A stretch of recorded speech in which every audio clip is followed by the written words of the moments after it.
محترم مسلمانانو خویندورونو د ذوالحجې د میاشتې یوه ډېره زیاته قیمتي وظیفه خاص کر دا وظیفه ځان سره سیو کړئ د جمعې په شپه باندې یا جمعې په ورځ باندې تاسو دا وظیفه وکئ انشاءالله العزیز دومره مال او دولت به الله پاک درکړي چې تاسو به حیرانه شئ. ذوالحجې په دې میاشت کې کومه چې لومبنۍ جمعه ده د هغې په شپې یا د هغې په ورځ باندې تاسو دا وظیفه وکړله د الله پاک نه مال او دولت وغوښتو، الله پاک تاسو رزق وغوښتو، نوکري کاروبار جاب دا تاسو وغوښتو، انشاءالله العزیز الله پاک به درکوي، پرسکونه زندګي به درکوي. تمام څومره رکاوټونه دي دا به ټول ختموي. یو ځل کوشش تاسو وکئ چې دا وظیفه په خپله هم وکئ، دغه رنګې ملګرو سره یې هم شیر کړئ.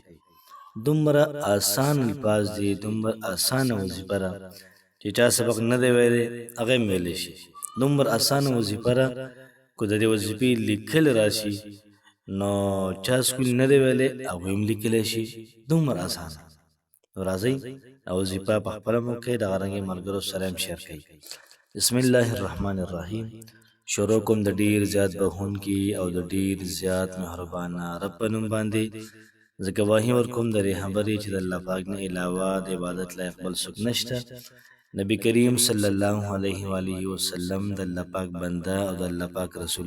نن چې محترمو زمونږ کومه وظیفه ده دا یو قسم له د مال او دولت، د پیسو، د رزق، دغه رنګې د جاب او د نوکرۍ چابي ده. یو قسم له دومره ناشنا او دومره پاورفل وظیفه ده. په ژوند کې د وظیفه هممهال یو پیره کول له پکار دي. تاسو را وظیفه ولیکئ، زنانه د ځان سره کیدي فرض کې او نارینه د خپله بټوه کې دا کیدي، او بیا د محترمو تماشه کوي چې الله پاک له ژوند، الله پاک له حالات او زندگی څنګه بدلی، څومره الله پاک مال او دولت د انسان له ورکوي. ولیکئ، مزیدار مزیدار ولیکئ.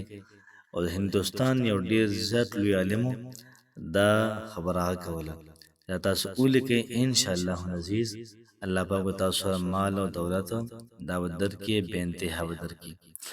چې کله محترمو د جمعې شپه شي او د ماسخوتن د لمانځه نه بعد تاسو کور ته راشئ، یا کله د جمعې ورځ شي او تاسو د جمعې لمونځ وکئ، ډیر اثر په دې کوي.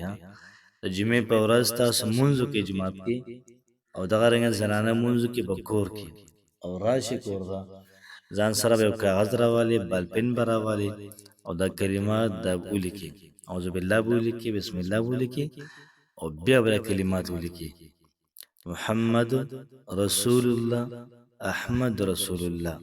دا یوه پیره شوله. اب ته ولیکئ 35 پیرې به ولیکئ، 15 پیرې به دا ولیکئ، 15 او راټول به کې او ځان سره یې بټوه کې کیږدئ، یا زنانه دا به راټول کې او ځان سره یې فرض کې را کیږدي. انشاءالله تماشه کوئ، الله پاک څومره مال او دولت رزق تاسو ته درکوي. چې کله لیکئ نو په خوله م وایئ، ورسره درود شریف هم ووایئ، او چې کله 35 پیرې لیکل برابر شي نو بیا همدغه تا چې څه ویلي په د کاغذ باندې ورچوپ کړه، انشاءالله العزیز تماشه کوه، الله پاک به ژوند دا بدلوي. الله پاک مو خوشحاله آباد ساته. السلام علیکم ورحمة الله وبرکاته.